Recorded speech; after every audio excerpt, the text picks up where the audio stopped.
राधे। हरे कृष्णा। कैसे हो आप सभी लोग? आशा करती हूँ आप सभी मंगल में होगे, स्वस्थ होगे, अच्छे होगे।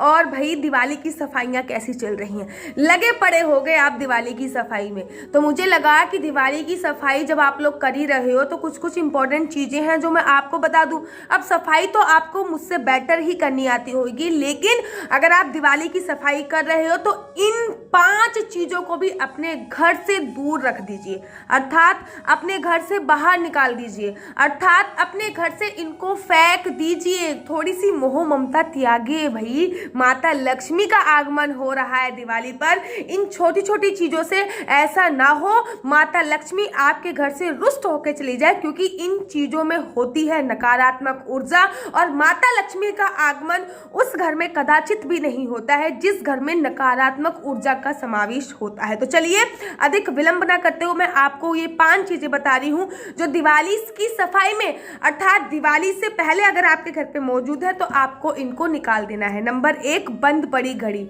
जाके देखिए आपके घर पे वॉल पे लगी हुई घड़ी या फिर हाथ पे बांधने वाली घड़ी, कोई भी घड़ी ऐसी तो नहीं है जो बंद पड़ी है। अगर आपके घर पे ऐसी घड़ी मौजूद है जो बंद पड़ी हुई है तो ध्यान रखना, वो बहुत बड़ा वास्तु दोष है। वो आपके घर में आपके समय को, अच्छे समय को उसने रोक रखा है। वो आपके घर पे नेगेटिविटी उत्पन्न कर रही है, समय को रोक रही है। तो या तो आप जाके उसको ठीक करा लीजिए। अगर आप उसको ठीक नहीं करा सकते हैं तो आप इस दिवाली उनको निकाल के बाहर फेंकिए, निकाल के हटा दीजिए। थोड़ी सी मोह ममता त्यागिए और उनको हटाइए अपने घर से, या फिर ठीक करा के लेकर आइए, क्योंकि घड़ी जो होती है वो समय बताती है। और अगर हमारा समय ही रुक गया है तो महाराज कितनी भी कोशिश कर लो आपके जीवन में खुशियां नहीं आ सकती हैं। नंबर दूसरी बात जो बहुत बहुत बहुत ज़्यादा आवश्यक है वो है, आप लोग किचन की सफाई कर रहे होगे, मैं भी कर दी हूँ। आज भी मैंने अपनी टाइलें वाइलें साफ करी हैं किचन में से। अगर आप इस पर भी वीडियो बनाना चाहते हो कि दिवाली से पहले दिवाली की सफाई में हमें क्या क्या चीज़ें, जैसे कि आपको अपनी गाड़ी की सफाई करनी बहुत ज़रूरी है, आपको अपने जूतों की सफाई करनी बहुत ज़्यादा ज़रूरी है। क्यों? अगर आप जानना चाहते हो तो मैं उस पर भी वीडियो बता सकती हूँ। खैर अभी हम बात कर रहे हैं कि कौन कौन सी चीज़ें, 5 ऐसी चीज़ें हैं जिनको दिवाली से पहले हमें अपने घर से निकालना है, डिस्ट्रॉय करना है, फेंकना है। किचन में महिलाएं क्या करती हैं, थोड़ा सा डिब्बा किसी का टूट जाता है तो वो संभाल के रख लेती हैं, चलो इसमें कुछ भर देंगे, सामान रख देंगे। टूटा हुआ डिब्बा कोई भी हो, टूटा हुआ डिब्बा, खाली बोतलें, प्लीज उनको अपने घर से निकालिए। थोड़ी सी मोह ममता त्यागिए, इनको अपने घर से निकाल के फेंकिए या फिर बेच दीजिए। अगर आपको बेचना है तो धनतेरस बहुत अच्छा दिन है। धनतेरस वाले दिन आप कूड़ा कचरा अपने घर पे फेंक दीजिए, कूड़ा कचरा अपने घर पे बेच दीजिए।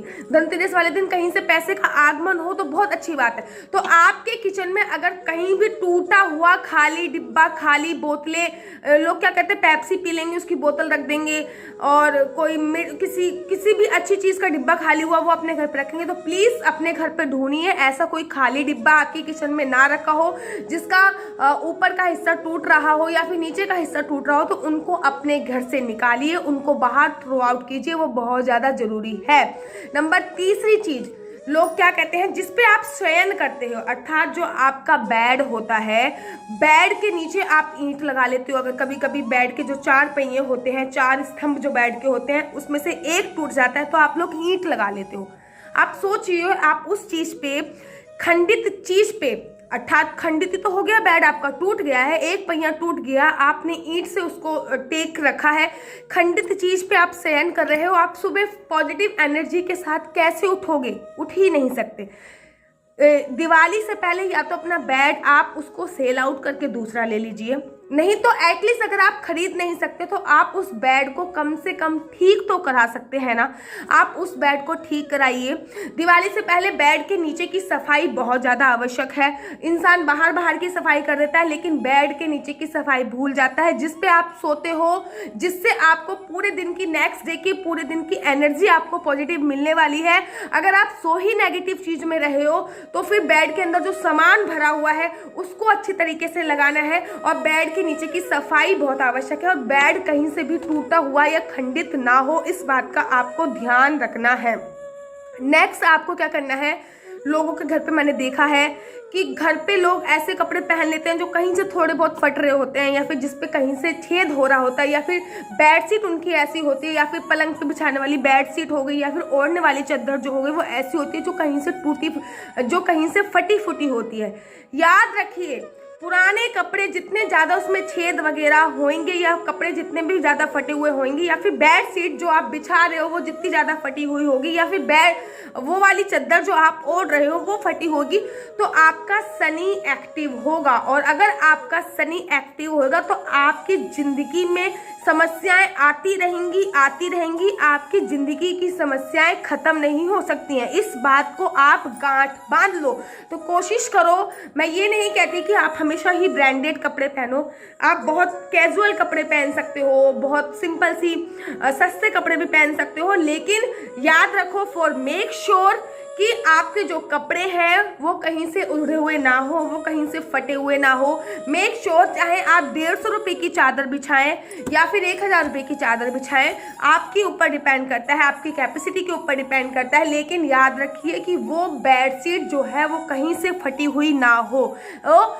बिल्कुल, अगर वो बेडशीट कहीं से फटी हुई है तो उसको पूरा फाड़ के आप उसको चौकों का कपड़ा बना सकते हैं, पोंछे के कपड़ा बना सकते हैं, लेकिन उस जगह पे आप बेडशीट ना बिछाइए जिस जगह से आपको सोना है, जिस जगह पे आपको शयन करना है, जिस जगह पे आप सोते हो। अगले दिन आपको एनर्जी, पॉजिटिव एनर्जी कैसे आएगी? और आप अपना शनि भी एक्टिव कर रहे हो, जिससे आपकी जिंदगी में बहुत बहुत बहुत सारी समस्याएं आएगी। नेक्स्ट वो है 5वां, वो है टूटा हुआ शीशा। मैंने बहुत सारे लोगों के घर पे देखा कि शीशा कहीं से टूट जाता है तो लोग संभाल के रख लेते हैं। छोड़ो ना, थोड़ा बहुत तो टूटा हुआ है। टूटा हुआ शीशा हमेशा नकारात्मक ऊर्जा अपनी तरफ एक्टिव करता है, इस बात का आपको ध्यान रखना है। अगर आपके मोबाइल फोन का शीशा टूट रहा है, आप उसको रिपेयर कराइए। अगर आपके घर का कोई शीशा जिसमें आप अपना चेहरा देखते हो, कोई दर्पण ऐसा जिसमें आप अपना मुख देखते हो, अगर वो टूट रहा है तो आप उसको रिपेयर कराइए, उसको प्लीज ठीक कराइए। ड्रेसिंग टेबल का, डिनर टेबल का, सोफे सेट का, कहीं का वटएवर, खिड़की का कहीं का भी शीशा अगर आपके घर पर टूटा पड़ा है तो उसको रिपेयर कराने की बहुत ज्यादा आवश्यकता है, क्योंकि एक शीशा ऐसी धातु होता है जो सबसे पहले नेगेटिव एनर्जी अपनी तरफ खींचता है, और अगर वो शीशा टूटा हुआ हो तो वो बहुत ज्यादा नेगेटिव एनर्जी उस एरिया में रहती है। तो और माता लक्ष्मी, मैंने आपसे पहले ही बोला ना कि माता लक्ष्मी उस घर में कभी भी नहीं आती है जिस घर में नकारात्मक ऊर्जा होती है। तो दिवाली से पहले आपको ये 5 चीजें अपने घर से हटाने की बहुत ज्यादा आवश्यकता है। साथ ही के साथ अपने घर के जाले तो आप साफ करोगे, कॉर्नर साफ करना बिल्कुल भी मत भूलिए। अपनी बाल्टी एक्सचेंज करें, उस दिन एक नई बाल्टी आप धनतेरस पे भी लेके आ सकते हैं, नई बाल्टी लेके आए। बाल्टी के जो नीचे का हिस्सा होता है उसको क्लीन करना कभी भी मत भूलिए। अपना बाथरूम क्लीन करना बिल्कुल भी मत भूलिए। दिवाली की सफाई में ये नहीं कि आपने ऊपर ऊपर से सफाई करी, इंटरनल सफाई कीजिए। सोफे की अगर आप साफ नहीं कर सकते, सोफा ड्राई क्लीन पे नहीं डाल सकते हो, सोफे को साफ नहीं कर सकते हो, तो सोफा हिला जरूर दे। जो कुछ चीजें ऐसी होती हैं जिनको हम खड़ा करके साफ नहीं कर सकते, अब मान लीजिए कि मेरा बेड है, बेड को मैं अपनी जगह से बिल्कुल खड़ा करके साफ नहीं कर सकती, तो मैं बेड को हल्का सा हिला देती हूँ ताकि नेगेटिव एनर्जी वहां से निकल जाए, नेगेटिव एनर्जी वहां पे ना आए। तो आशा करती हूँ कि आपको मेरी वीडियो अच्छी लगती होगी। अगर आपको मेरी वीडियो पसंद आती है तो आप अपना यूट्यूब चैनल हरि बोल को लाइक शेयर सब्सक्राइब करना बिल्कुल भी मत भूलिए। तब तक के लिए मुझे दीजिए जय श्री कृष्णा, हरि बोल।